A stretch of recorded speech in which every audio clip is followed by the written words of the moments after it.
Okay, for a minute, let's forget about all the talk of microchips and military hardware, because the real measure of a nation's power, well, it might just be what's on its plate. You see, while Beijing is projecting this perfect image of total food security and these amazing bumper harvests, if you look just a little closer at the data, you start to see something else entirely. A hidden crisis, one that's built on a massive dependency and a whole lot of risk. And the key to unlocking this whole thing is pork.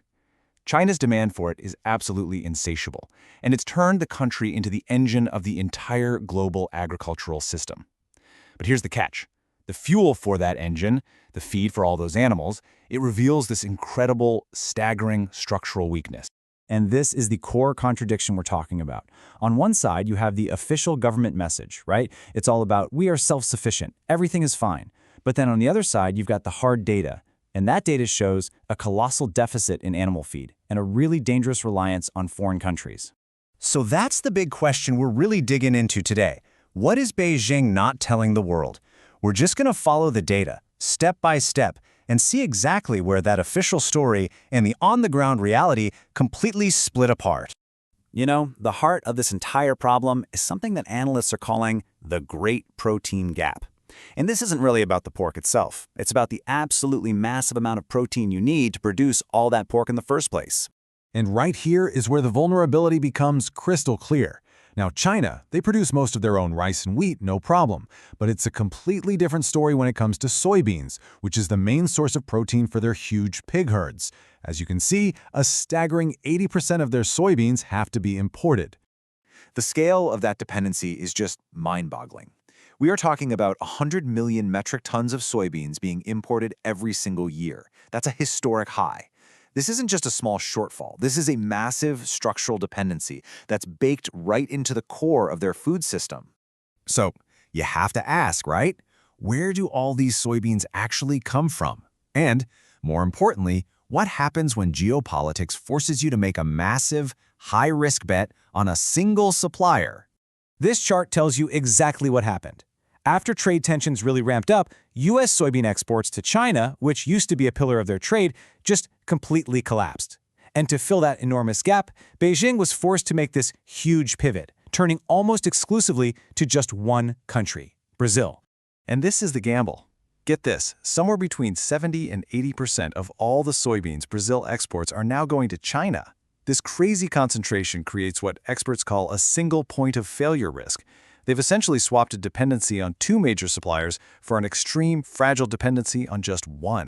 And this brings us to what analysts are calling the nightmare scenario. I mean, with so much of your critical food supply riding on a single country's harvest, what would happen if a major drought or a massive flood hit Brazil?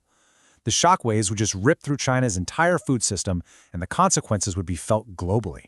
So, facing this incredibly precarious situation, Beijing has, of course, launched an official policy response. But instead of just trying to buy more from somewhere else, their plan is much more direct. It's basically a mandate for its livestock to eat less. The key number to watch here is something called the soy meal inclusion rate, which is just a fancy way of saying the percentage of soy meal that's in animal feed. The government's stated goal is to aggressively push this number down to prove that it's reducing its dependency. On paper, their feed shift action plan sounds really scientific and efficient.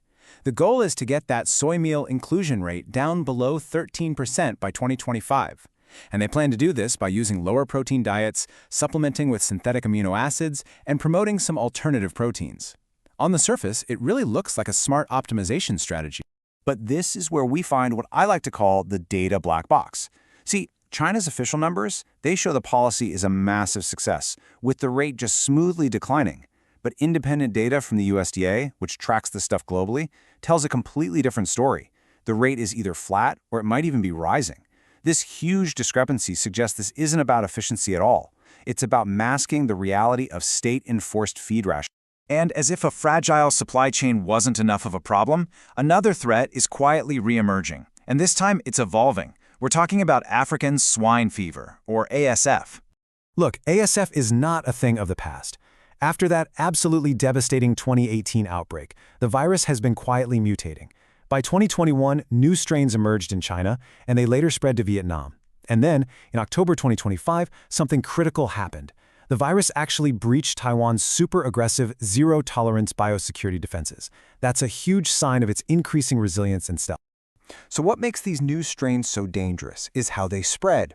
A recent study explains that they often create what are called silent carriers, pigs that look perfectly healthy but are actively spreading the disease. And that makes all the traditional ways of detecting it far, far less effective. So, okay, let's put all these pieces together on the table. It's time to balance the official claims against the on-the-ground reality in what we can call the calorie ledger. And when you look at it, this ledger is starkly unbalanced.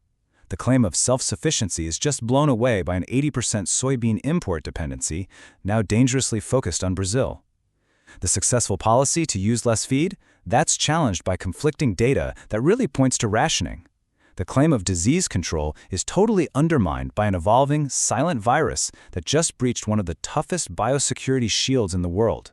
And finally, while Beijing says it wants a stable market, low pork prices are crushing small farmers, which only helps consolidate control within state-owned megafarms. So we're left with this one final critical question. When you have a system that is balanced on a high-stakes geopolitical gamble, on questionable data, and on a mutating virus, it's not really a matter of if it's going to be tested, but when. And the whole world is going to be watching to see how long this precarious balance can possibly hold.